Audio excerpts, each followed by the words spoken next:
అందరికీ నా హృదయపూర్వక నమస్కారం. ఈ లాస్ట్ ఫ్యూ డేస్ నుంచి ఈ కమిటీల గురించి జనసేన ఆర్గనైజేషన్ పనిలో ఉన్నాం. దాంట్లో ముఖ్యంగా ఆర్గనైజేషన్ స్టార్ట్ చేయబోయే ముందు, ఒకసారి రీవ్యాంప్ చేయబోయే ముందు ఇప్పుడు దాకా ఎవరికాళ్ళు లూజ్గా ఒక లూజ్ స్ట్రక్చర్లు పనిచేస్తున్నాం. ఈ రోజున పగడ్బందీ అయిన జనసేన పార్టీ స్ట్రక్చర్లు అందరినీ చాలా బలంగా తీసుకెళ్లే భాగంగా ముందుగా మేము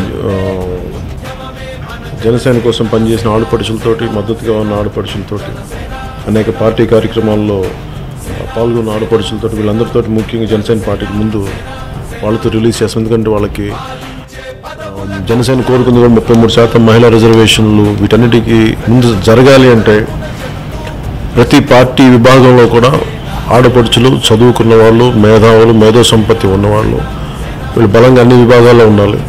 అలాగే జనసేన పార్టీలో దాదాపు 40 పైన విభాగాల్లో అన్నింటిలో వాళ్ళు బలమైన పాత్ర వహించాలి.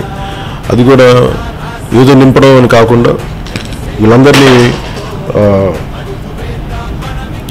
చాలా బలంగా పనిచేయడం నేను చూసిన వాళ్ళని.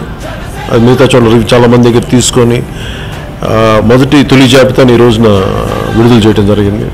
దీంట్లో దాదాపు 200 నుంచి 300 పైచిలకు సెలెక్ట్ చేసాం. మొత్తం వీళ్ళందరిలో కూర్చోబెట్టి చాలా గత 4 సంవత్సరాలుగా చాలా బలంగా పనిచేస్తూ, అలాగే నేను అనేక జిల్లా సదస్సులు, చాలామంది మహిళల్ని,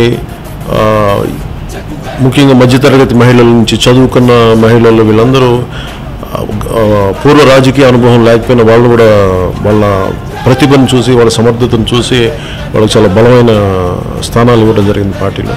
అందుకే ఈ రోజున ఈ ఆడపడుచులతో జనసేన పార్టీ కమిటీల తొలి జాబితాని ఈ రోజున విడుదల చేశాం. వాళ్ళందరికీ ఈ 2వ వారంలో విజయవాడలో వారికి నియామక పత్రాలు, వాళ్ళకి ఫంక్షనింగ్ గైడ్లైన్స్, వాళ్ళు ఏం చేయాలి అనేది వాళ్ళకి విజయవాడలో తెలియజేస్తాం.